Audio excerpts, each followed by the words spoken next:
السلام عليكم ورحمة الله وبركاته. ازيكم حبايبي عاملين ايه؟ يا رب تكونوا بخير. النهاردة هنعمل كفتة بطريقة حلوة وجميلة. جبت 3 بصلات، قطعتهم وحطيت عليهم ملح وفلفل وقلبتهم كويس. تبلتهم حلو بالملح والفلفل، وبعد كده جبت نص كيلو لحمة مفرومة، قلبتها عليهم. يا ريت اللحمة يكون فيها نسبة دسم عشان تبقى حلوة. جبت 3 معالق بقسماط ناعمين، حطيتهم عليهم، قلبتهم حبايبي. ممكن لو عايزة تسيبيها في التلاجة ترتاح شوية تسيبيها. جبت سيخ من بتاع الشيش، او ممكن ظهر معلقة لو ما عندكيش سيخ. صبعت الكفتة.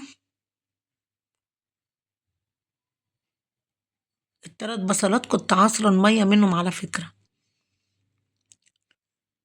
وسبت المية احتفظت بيها عشان هقولك بعد كده هنعمل بيها ايه. صبعت الكفتة، جبت معلقتين زبدة، سيحتهم، حطيت فيهم الكفتة. ما تقلبهاش عشان لما تتشمع الأول. حطيتها على النار،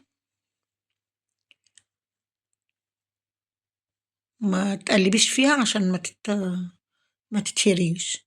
وبعد كده قبل ما تدخل على السوا بحاجات بسيطة شلتها حطيتها في طبق، وفي نفس مكان الكفتة قطعت قطيتين حلوين وحطيت عليهم قرن فلفل حراق على بارد. اختياري الفلفل بقى، لو عايزة تحطي حار لو عايزة تحطي بارد. وحطيت عليهم مية البصل اللي أنا كنت عصراها من البصل، وحطيتهم بقى على النار، وحطيت معلقة صلصة،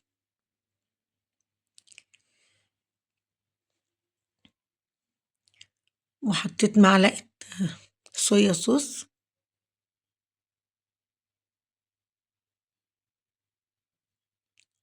سبتهم يتسبكوا مع بعض شوية،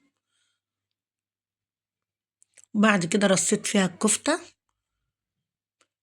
يا دوب خدت تشويحتين مع الكفتة، كفتة جديدة بطريقة جديدة حلوة، طعم مختلف. ممكن يعني في رمضان لو حبيتي في يوم تغيير تعمليها.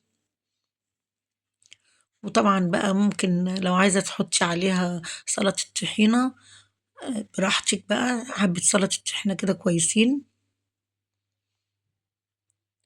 وهنا كنت بوريك ان الكفتة طعمها جميل، وبألف هنا على قلوبكم حبايبي.